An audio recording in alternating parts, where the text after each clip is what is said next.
Hello વિદ્યાર્થી મિત્રો, કેમ છો તમે બધા? હું છું ભૂમિ અને માય ગુરુકુલમાં આપ સૌનું હાર્દિક સ્વાગત છે.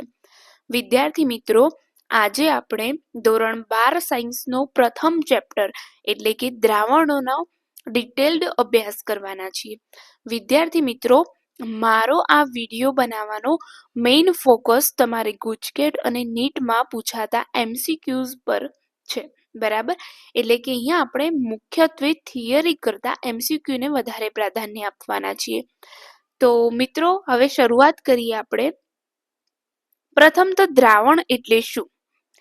તો અહીંયા તમારી પીપીટી રજૂ છે. દ્રાવણની પહેલા તો સમજીએ કે દ્રાવણ કોને કહેવાય. તો તમને વ્યાખ્યા આપી છે, બે કે તેથી વધુ ઘટકોના સમાંગ એકરૂપ મિશ્રણને દ્રાવણ કહેવાય. ફરીથી, દ્રાવણ કોને કહેવાય?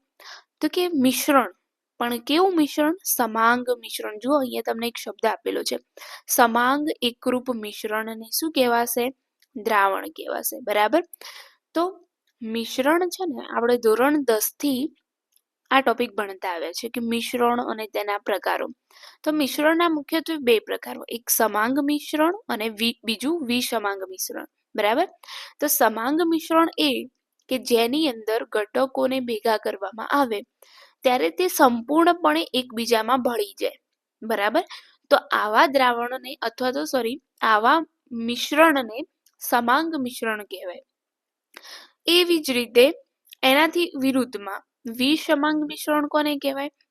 તો જ્યારે બે કે તેથી વધારે ઘટકોને એકબીજામાં મિક્સ કરવામાં આવે ત્યારે તે એકબીજામાં ન ભળે. બરાબર, એટલે કે છૂટા જ રહે. થોડો સમય પડ્યું રાખવામાં આવે દ્રાવણ મિશ્રણ તો તે પોતાની મૂળ સ્થિતિમાં આવી જાય. ફોર એક્ઝામ્પલ, પાણી અને રેતી છે અથવા તો પાણી અને મીઠું છે.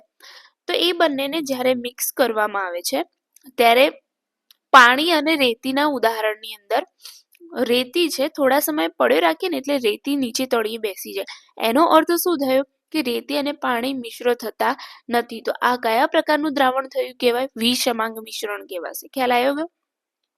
તમને અહીંયા સમજણ માટે આપેલું છે, સમાંગ મિશ્રણ એટલે એવા મિશ્રણ કે જેમાં બે કે તેથી વધુ ઘટકો એકબીજામાં સંપૂર્ણપણે મળી જાય અથવા તો ભળી જાય. જેમ કે લીંબુ શરબત. લીંબુ શરબતમાં શું હોય? પાણી, ખાંડ અને લીંબુ જ હોય ને. આ ત્રણ ઘટકો છે. તો એ શું કરે? લીંબુ શરબત આપણે જ્યારે બનાવીએ ત્યારે લીંબુ પણ પાણીમાં ભળી જાય, ખાંડ પણ ઓગળી જાય. બરાબર. તો એ કયા પ્રકારનું મિશ્રણ થયું કહેવાશે? સમાંગ. તો આવા સમાંગ મિશ્રણને આપણે શું કહી શકીએ? દ્રાવણ. બરાબર. હવે દ્રાવણની અંદર ખાસ યાદ રાખજો, દ્રાવણના બે મુખ્ય ઘટકો છે. કયા કયા? તો દ્રાવ્ય અને બીજો ઘટક છે દ્રાવક. બરાબર. દ્રાવણમાં હંમેશા કેટલા ઘટકો હોય? બે ઘટકો, દ્રાવ્ય અને દ્રાવક. ચલો ભાઈ, દ્રાવ્ય કોને કહેવાય અને દ્રાવક કોને કહેવાય જોઈએ. દ્રાવ્ય એટલે કે જે દ્રાવણ આપણે જ્યારે બનાવીએ, બરાબર, અને એમાં જે ઘટકનું પ્રમાણ ઓછું હોય એને શું કહેવાય? દ્રાવ્ય. બરાબર. હવે દ્રાવક કોને કહેવાય? તો દ્રાવણમાં જે ઘટક કેવા પ્રમાણમાં હોય? વધુ પ્રમાણમાં હોય. બરાબર. જો ઓછા પ્રમાણમાં હોય તો શું કહેવાય? દ્રાવ્ય કહેવાય. વધુ પ્રમાણમાં હોય તો શું કહેવાય? દ્રાવક કહેવાશે. બરાબર. ઓકે. એના પછી દ્રાવણના ત્રણ પ્રકારો છે. જો દ્રાવણના કેટલા ઘટકો? બે, દ્રાવ્ય અને દ્રાવક. દ્રાવ્ય એટલે ઓછું, દ્રાવક એટલે વધુ. હવે દ્રાવણના ત્રણ પ્રકાર, ઘન દ્રાવણ, પ્રવાહી દ્રાવણ અને વાયુમય દ્રાવણ. બરાબર. હવે આ ત્રણેય દ્રાવણો વિશે ડિટેલમાં અભ્યાસ કરીએ એ પહેલા અહીંયા કેટલીક નોંધ લેવા જેવી બાબતો આપેલી છે, નોટ્સ છે. અને હા મિત્રો, એક વાત કે તમે આ જે નોટ્સને જે કંઈ તમને પીપીટીમાં દેખાય છે એ તમારી નોટબુકમાં લખતા રહેજો. બરાબર. તમને બહુ જ ઘણો એવો ફાયદો થશે. બરાબર. તો આઈ હોપ કે તમે મહેનતુ છો અને સારી એવી મહેનત કરી અને પોતાના જીવનમાં ખૂબ ખૂબ આગળ વધો. તો ચલો હવે આપણે નોટ્સ જોઈ લઈએ. તો દ્રાવક તરીકે જો પાણી હોય, જોજો ધ્યાન રાખજો, ધારો કે મારે ખાંડનું પાણી બનાવવું છે. બરાબર. હવે આ ખાંડના પાણીની અંદર શું થાય છે? પાણી વધારે લઈશું. બરાબર. અડધો ગ્લાસ શું લઈશ? પાણી લઈશ. અને એની અંદર હું શું નાખીશ? ખાંડ નાખીશ. શું નાખીશ? ખાંડ. અહીંયા જુઓ તમને આપણું ગ્લાસ થોડું નાનું છે પણ કંઈ નહીં, બ્લુ કલર છે ને ખાંડ બતાવે છે, બરાબર, અને વધુ પ્રમાણમાં યલો કલર છે પાણી બતાવે છે. તો આપણે શું કરીએ છીએ? ગ્લાસમાં જ્યારે ખાંડનું પાણી બનાવવું હોય, પાણી વધારે લઈએ, ખાંડ થોડી નાખીએ છીએ. તો અહીંયા દ્રાવક કોણ થયું? પાણી. અને દ્રાવ્ય શું થયું? તો ખાંડ થઈ, બરાબર. સરસ, સારી રીતે સમજી ગયા. હવે તમને નોંધમાં એવું કહે છે કે જો દ્રાવક તરીકે પાણી લઈએ ને આપણે કોઈ પણ દ્રાવણની અંદર પાણી દ્રાવક તરીકે હોય તો એવા દ્રાવણને જલીય દ્રાવણ કહેવાય. કયું દ્રાવણ કહેવાશે? જલીય. જે એટલે કે ટૂંકમાં કે જે દ્રાવણની અંદર શું હોય? પાણી વધારે હોય, બરાબર, એને કયું દ્રાવણ કહેવાશે? જલીય દ્રાવણ. બીજું છે કે જો દ્રાવક તરીકે પાણી સિવાય અન્ય ઘટક લેવામાં આવે તો એને શું કહેવાશે? બિનજલીય દ્રાવણ કહે છે, બરાબર. ત્રીજો મુદ્દો છે દ્રાવણમાં દ્રાવ્ય એક કે તેથી વધુ હોઈ શકે પરંતુ દ્રાવક માત્ર એક જ હોય છે. એટલે કે તમારો મેઇન દ્રાવક હોય જે વધુ પ્રમાણમાં આપણે લેવાના છે તો એ શું હશે? માત્ર એક જ હશે, બરાબર. જ્યારે આપણે દ્રાવ્ય છે એને એક કે તેથી વધુ લઈ શકીએ છીએ. ફોર એક્ઝામ્પલ, આપણે લીંબુ શરબત બનાવીએ તો આપણું દ્રાવક શું છે? પાણી છે, અને વધારે પ્રમાણમાં લેવામાં આવે. જ્યારે એની અંદર લીંબુ અને ખાંડ ઉમેરવામાં આવે તો એ બંને શું થઈ ગયા? દ્રાવ્ય થઈ ગયા કહેવાશે, બરાબર. ઓકે, નેક્સ્ટ જોઈએ આગળ. તો ચોથો છે કે દ્વિઅંગી દ્રાવણ કોને કહેવાય? ચોથી એક વ્યાખ્યા આપેલી છે કે દ્વિઅંગી દ્રાવણ કોને કહેવાશે?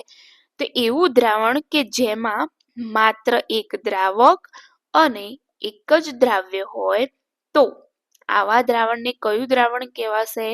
દ્વિઅંગી દ્રાવણ. ફરીવાર કે આપણે દ્રાવણ તો બનાવીએ તો એમાં એક જ દ્રાવક અને એક જ દ્રાવ્ય હોય તો એને કેવું કહેવાનું? દ્વિઅંગી. ત્રિઅંગી એટલે 3 હશે, 2 દ્રાવ્ય 1 દ્રાવક હશે.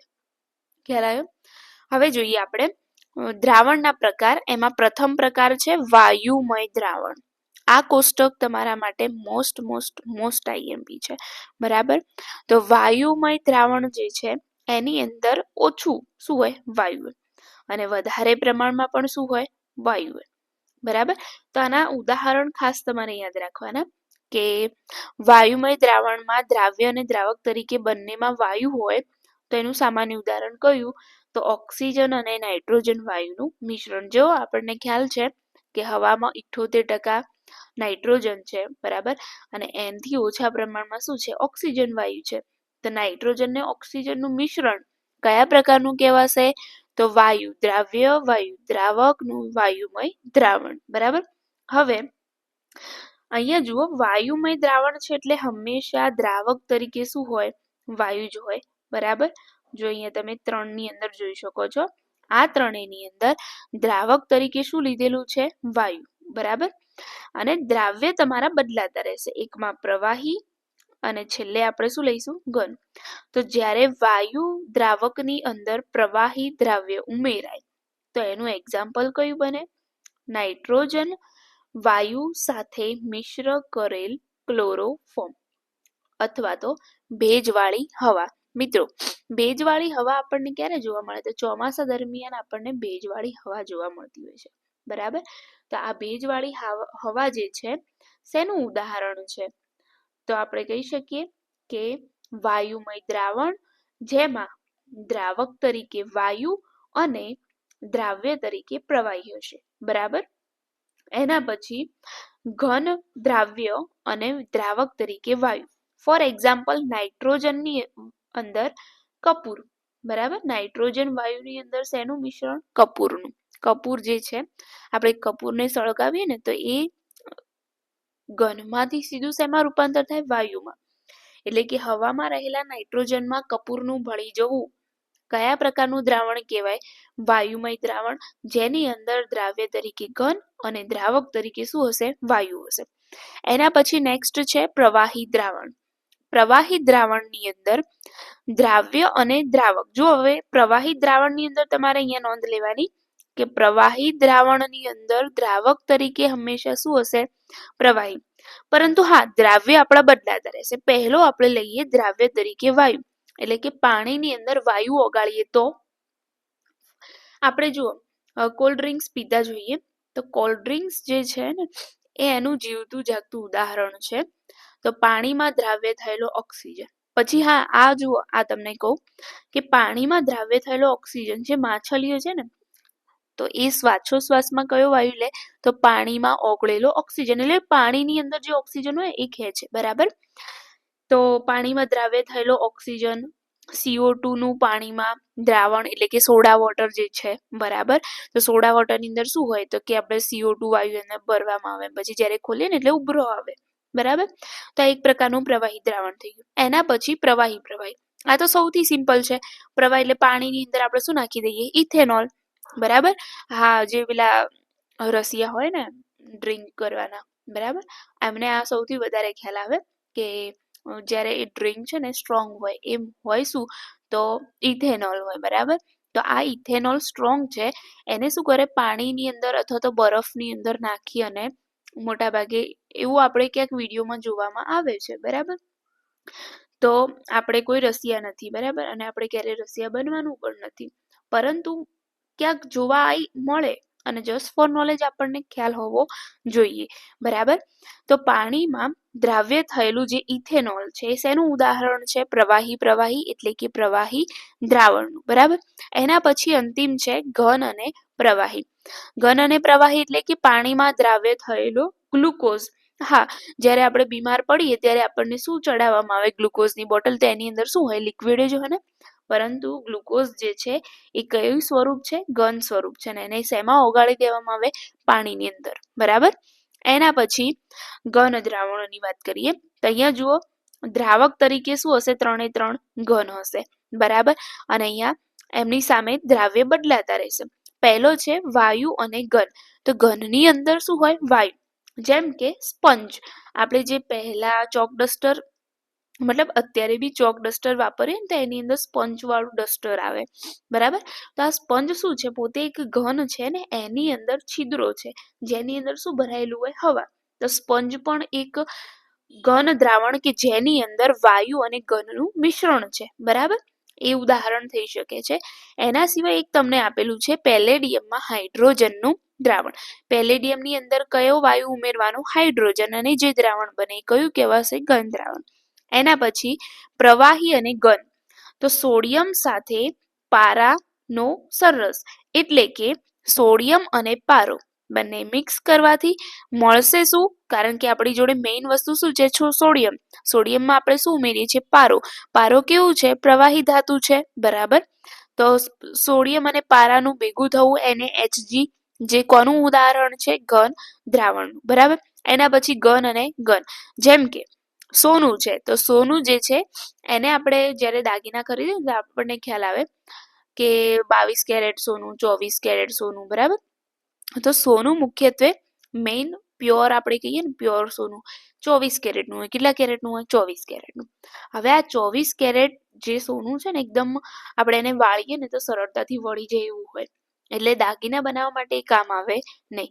એટલે આપણે શું કરીએ છીએ થોડું એનાથી ક્વોલિટી લો કરીએ એટલે કે સોનાની અંદર કોપર ઉમેરવામાં આવે. શું ઉમેરવામાં આવે કોપર અથવા તો ચાંદી બરાબર. તો આ જે સોનાની અંદર અને પછી એને સખત આભૂષણની અંદર પરિવર્તિત કરવામાં આવે છે. તો સોનાની અંદર ઉમેરેલો કોપર અથવા તો ચાંદી જેને આપણે શું કહીએ ઘન દ્રાવણ અથવા બીજું એ આપણને જોવા મળે છે પિત્તળ છે કાંસુ છે બરાબર. તો આ બધા શું છે તો કે ઘન દ્રાવણના ઉદાહરણ જેની અંદર ઘનમાં ઘન ઉમેરવામાં આવતો હોય છે બરાબર. તો ઓકે મિત્રો હવે આપણે દ્રાવણ એટલે શું તેના ઘટકો તેના પ્રકારો બરાબર વધારાના નોટ્સ જે તમને MCQમાં ક્યારેક પૂછાઈ શકે છે અને દ્રાવણના 3 પ્રકારો ઉદાહરણ સહિત આપણે ડિટેલમાં અભ્યાસ કર્યો છે બરાબર. જો આ તમને અહીંયા કોષ્ટક આપેલું છે ને તમારી નોટબુકમાં સ્ટાર કરીને નોંધી દેજો ખાસ કારણ કે MCQમાં બહુ એટલે જ બહુ જ ઉપયોગી છે બરાબર. અને એના પછી આપણે આગળનો અભ્યાસ કરશો નેક્સ્ટ પાર્ટની અંદર. તો ત્યાં સુધી જોડાયેલા રહેજો અને વિડીયો ગમે તો લાઈક શેર અને કમેન્ટ જરૂરથી કરજો. ત્યાં સુધી જય હિન્દ જય ભારત ધન્યવાદ.